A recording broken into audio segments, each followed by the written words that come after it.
अयोध्या से निकले, प्रयाग पहुंचे, भारद्वाज ऋषि जी के आश्रम में रुके, गंगा जी क्रॉस किया, जैसे चित्रकूट की तरफ बढ़े, उस चित्रकूट से लेके रामेश्वरम तक या लंका तक उन्होंने धर्म की जय किया था क्या धर्म का नाश किया था? जोर से बोलिए जरा। अधर्म का नाश किया था। वैसे भी विश्वामित्र जी ने 4 भाइयों में राम, भगवान श्री राम और लक्ष्मण को ही क्यों मांगा? भरत को क्यों नहीं मांगा? शत्रुघ्न जी को क्यों नहीं मांगा? विश्वामित्र जी ने भगवान राम लक्ष्मण को मांगा था क्या? कथा पाठ कराने के लिए, उनको कुछ वेद पुराण सुनाने के लिए, उनसे क्या हवन करवाने के लिए? नहीं नहीं नहीं। किस लिए मांगा था उन्होंने? विश्वामित्र जी तो धर्म की जय कर रहे थे, कर नहीं पा रहे थे, इसलिए उन्होंने भगवान राम और लक्ष्मण को मांगा, क्योंकि उनको अधर्म का नाश कराना था।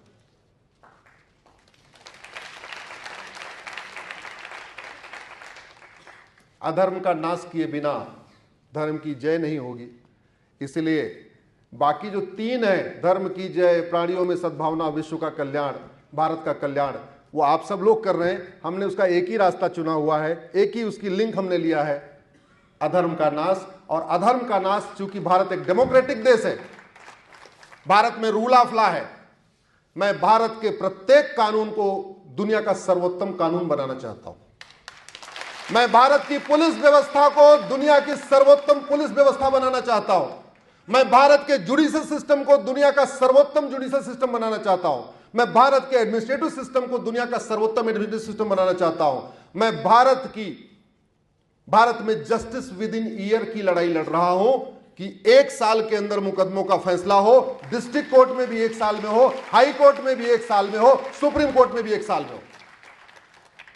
और यह संभव है, यह होता था।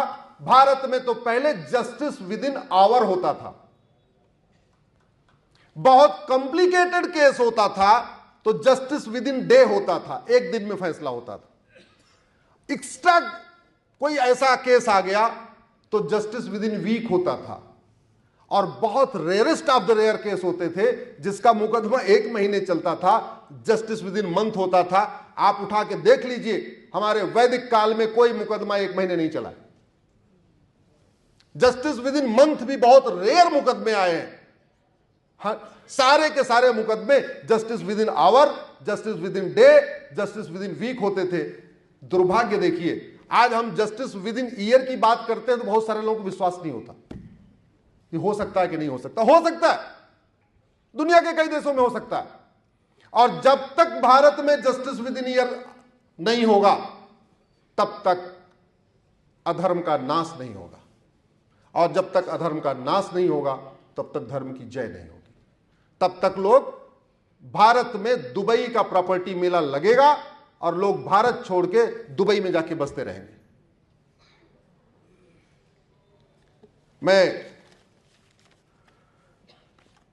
मैंने अपने सहायक को बोला कि जरा मैं जा रहा हूं कार्यक्रम में, तो मुझे जरा कुछ पेपर की कटिंग निकाल के दे दो। एक पेपर की पिछले 3 दिन की कटिंग।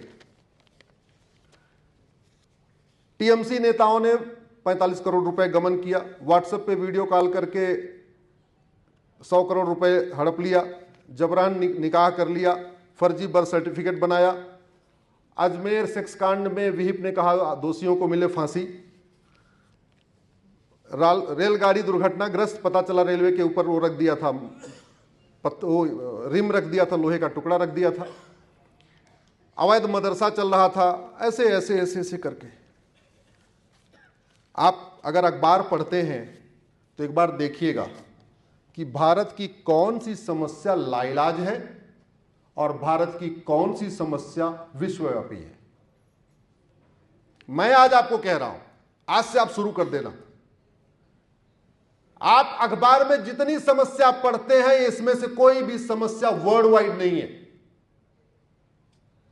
इसमें से कोई भी समस्या लाइलाज नहीं है। मानव निर्मित कोई समस्या लाइलाज होती ही नहीं है। केवल दैवी समस्याएं लाइलाज होती हैं। भूकंप, बाढ़, सुनामी, तूफान, गर्मी, बारिश, ये इसका हमारे पास इलाज नहीं है। लेकिन हम इससे परेशान हैं क्या? हम दैवीय समस्याओं से परेशान हैं क्या? नहीं।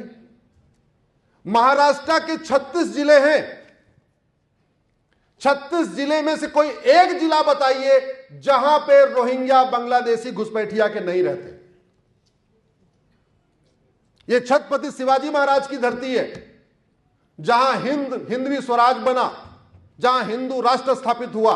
आज उनकी धरती पे कोई एक जिला बताइए जहां पे अवैध घुसपैठिए नहीं रहते।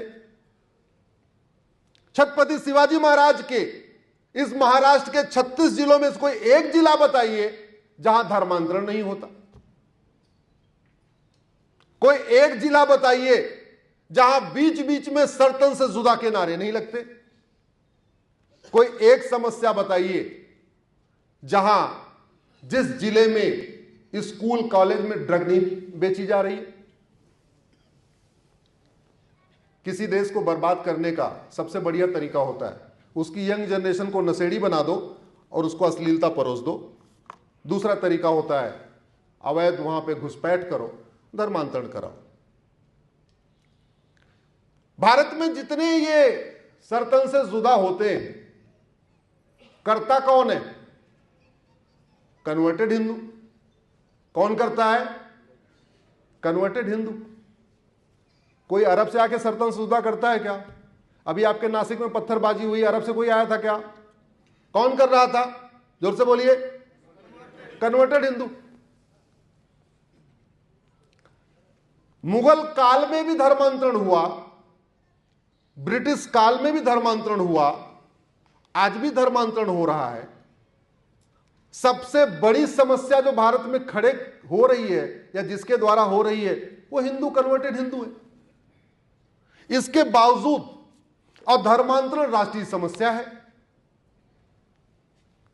धर्मांतरण रोकने के लिए बहुत सारे धर्म जागरण सभा है, हिंदू जागरण मंच है, विश्व हिंदू परिषद अपना योगदान कर रहा है, बजरंग दल अपना योगदान कर रहा है। लेकिन सवाल यह, इसमें से कोई भी संस्था दुबई में नहीं है, फिर वहां 15% हिंदुओं का धर्मांतरण क्यों नहीं होता? और भारत में इतनी संस्था होने के बावजूद धर्मांतरण हो रहा है। क्यों हो रहा है? मैं आपसे पूछता हूं, यह धर्मांतरण हमारी राष्ट्रीय सुरक्षा के लिए खतरा है कि नहीं? जोर से बोलिए, जोर से बोलिए। आपका ऑडियो, आपकी वीडियो इसमें रिकॉर्ड हो रही है। धर्मांतरण राष्ट्र की सुरक्षा के लिए खतरा है कि नहीं? धर्मांतरण देश की एकता अखंडता के लिए खतरा है कि नहीं? धर्मांतरण एक देशद्रोह है कि नहीं? धर्मांतरण एक इनडायरेक्ट वॉर है कि नहीं? धर्मांतरण एक ऑर्गेनाइज्ड क्राइम है कि नहीं? लेकिन आगे का समझिए, धर्मांतरण राष्ट्र की सुरक्षा के लिए खतरा है। राष्ट्रीय सुरक्षा से लिए जो खतरा होता है उससे निपटने के लिए हमारे पास एक कानून है, एनएसए, नेशनल सिक्योरिटी एक्ट।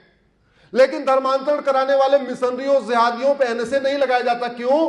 क्योंकि राष्ट्रीय सुरक्षा के लिए क्या खतरा है वो कानून में कहीं लिखा ही नहीं।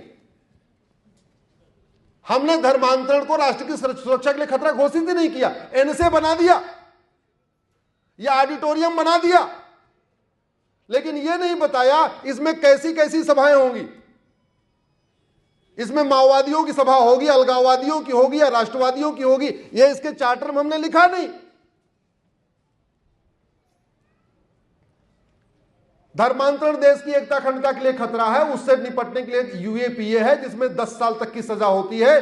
लेकिन यूएपीए में धर्मांतरण को शामिल ही नहीं किया। धर्मांतरण देश की एकता अखंडता के लिए खतरा है ऐसा यूएपीए में लिखा ही नहीं। तो पूरे भारत की कोई भी पुलिस यूएपीए लगाती नहीं।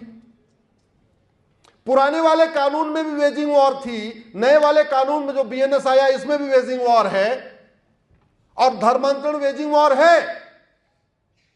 मुगल यहां सत्ता के लिए नहीं आए थे, सत्ता तो उनके लिए एक साधन था। एक्चुअली मुगल इस्लाम को फैलाने आए थे।